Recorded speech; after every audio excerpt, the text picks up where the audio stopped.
जय माँ दक्षिणेश्वरी काली, जय माँ शमशान काली।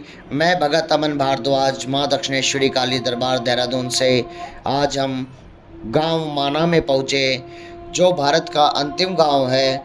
हमने यहाँ पर माँ सरस्वती के प्रत्यक्ष रूप से दर्शन किए।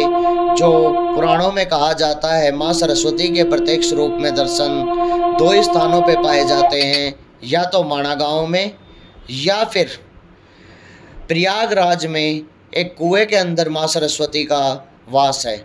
यहाँ पे गणेश भगवान जब वेद लिख रहे थे, माँ सरस्वती के बाहों की ध्वनि से उनको वेद लिखने में अड़चन आ रही थी। अड़चन आने के कारण वो वेद नहीं लिख पा रहे थे।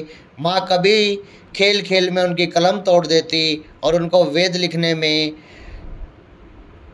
बहुत परेशानी हो रही थी। इसी कारण गणेश जी ने क्रोध में होकर माँ सरस्वती को श्राप दे दिया था स्थान पे कि आज से आप यहाँ से 500 मीटर के बाद आप लुप्त हो जाएंगी और इस भारत में यहाँ के बाद आप कहीं नहीं दिखेंगी। सिर्फ प्रयागराज में एक कुएं में, जहाँ पे एक ऋषि ने माँ सरस्वती को श्राप दिया था, वहाँ भी माँ को पाताल लोक में पहुँचा दिया गया था।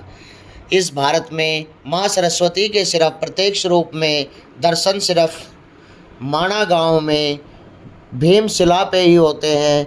ये भीमशिला जो है, भीम ने स्वर्ग जाते समय इस माँ सरस्वती नदी को पार करने के लिए एक बड़ी सी चट्टान को अपने हाथों से उठाकर इस नदी के ऊपर रख दिया था। इसीलिए इस शिला का नाम भीमशिला पड़ा था।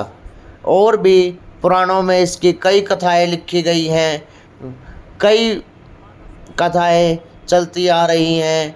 माना गांव जो है, इसे मणि का गांव भी कहते हैं। यहाँ पे जिसको धन की जो निधन है, यहाँ पे दर्शन करने से वो धनवान हो जाता है। यहाँ पे बद्रीनारायण की अपार कृपा।